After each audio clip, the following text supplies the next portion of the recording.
Hey everyone, SweetJohnnyCage here, back with another guide for The Legend of Zelda, Tears of the Kingdom. This time I'm going to show you how to complete the Shrine Quest, the South Hyrule Sky Crystal, and create or unlock the Jinodok Shrine, which gives you another orb. There's no challenge for the shrine itself. The actual challenge is creating the shrine or finding the shrine. So we're going to start off from the Hyrule Field Skyview Tower. And in order to reach this, you do need to kill a fair bit of moblins. But once you do that, you'll have access to the tower, and then you want to use it to shoot up into the sky to the South Hyrule Sky Archipelago. And then you are going to glide over to these islands over here. And then we're going to have fun with some Zonai devices and Zonai floating platforms. So I'm going to take you through this entire thing. No cuts really until probably the end when I just kind of walked around and got some items. So you're going to float over here.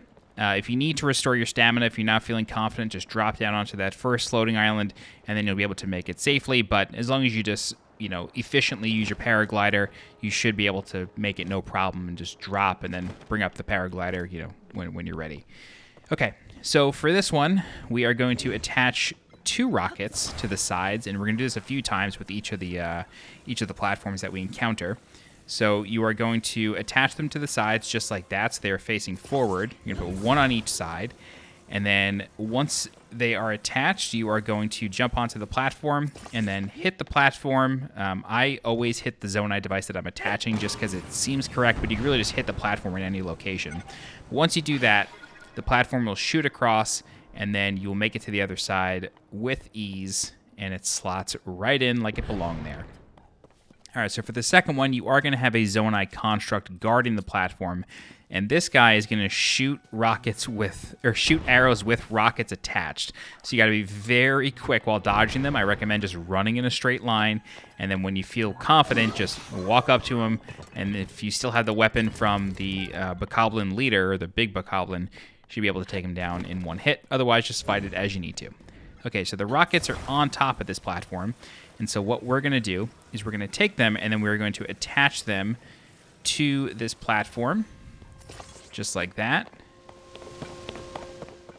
And then you'll notice that the platform that we need to get to is actually just above us. So we're going to take these rockets, and we're going to attach them so they are facing upwards. Just like that. So I put them at the bottom. It doesn't really matter where you attach them. Just make sure there's one on each side, and then you should be good to go. Worst case, it's going to shoot you straight up, and then, you're going to paraglide down. It's really no big deal. So make sure they're at least somewhat balanced. This way you don't end up spinning in circles or anything.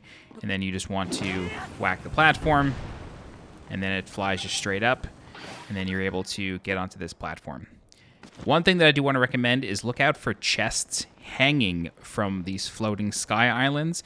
If you knock them down by shooting an arrow at the cord attaching them to the island, the chest will come down, and then 9 times out of 10 it's going to contain an old map, which will mark your map for the depths, and that will lead you to a chest, and almost every single time it's a piece of armor.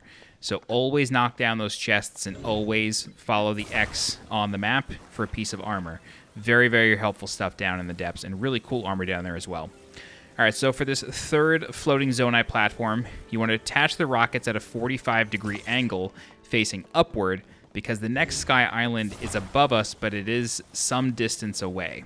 So doing this will make it really easy to reach, and you won't have to worry about any of the constructs that are attempting to shoot you out of the sky. So once you're ready, go ahead and get onto the platform, hit the rockets. They will shoot you all the way up, and then you're good to go. So when you're here, there are a couple of chests inside of these pools. It's really important that you solve those puzzles using Rewind as well as the Ultra Hand. They take a little while to solve. I didn't want to put them in this guide in particular. I will make a guide showing you how to get all of these Sage's Will items, but there's one of them in those pools. So just solve the puzzle using Logs, Rewind, and the Ultra Hand, and you'll get a Sage's Will for your troubles. So for this one, you want to just attach a bird to the track here, put a fan on the back of it, get on, and then hit the fan once you are ready. And then stand in the middle or on the back of the bird or the wing. This way you do not face it down and it stays level. doing this will allow you to fly over this construct shooting the rockets, and it will miss you, so you won't have to worry about it. All right, so on this major island here, this big one, this is where the shrine quest is and the shrine itself. So you just want to make it over, jump off the wing, and then make your way to the perimeter of the shrine, or the ring that usually goes around the shrine. Funny enough, you don't actually have to activate the shrine to start the quest. You can end the quest at the same time that you start it. So all you gotta do is just bring the crystal here, talk to the shrine, and then the quest will start and end. It's really quick. It is nice, though, that it always gets added to your quest tracker. But in any event, on this island, you'll find the shrine ring, and then you want to walk over to this Zonai device, and then you want to take out the Ultra Hand, and then you will be able to rotate this device, and it corresponds with the platform directly in front of it. So I was attempting to just, like, move it using the right stick while standing here, but it's actually much easier to move it using the rotate function of the Ultra Hand. So you want to hold R on the controller, and then that will allow you to literally just flip this thing and move it a lot faster. So you can see once I figured that out, it went really, really fast. So you want to make it so one of the lanes, or one of the wings of this sort of crucifix looking thing corresponds to your platform, and then another one is going to the left, which is where you can find the crystal for the shrine. And so you want to just follow the green beam, and then you will find the crystal laying in a sort of structure that's been blown out. There are also some resources on this platform, so don't be afraid to collect those. This Sundelion, if you cook that, it cures gloom, so any hearts that you lose to gloom in the depths or to any enemies, you can use a cooked Sundelion, some sort of dish with Sundelion, and it will regenerate those hearts you lost to gloom, which is very, very helpful. So always pick up Sundelion while you're here. It will come in handy when you are in the depths. So just a little word to the wise. All right, so once you are ready, pick up the crystal and bring it back over to the shrine ring, or the shrine perimeter, whatever you want to call it. And then once you sort of get there, the quest will automatically complete, and then the shrine will be created.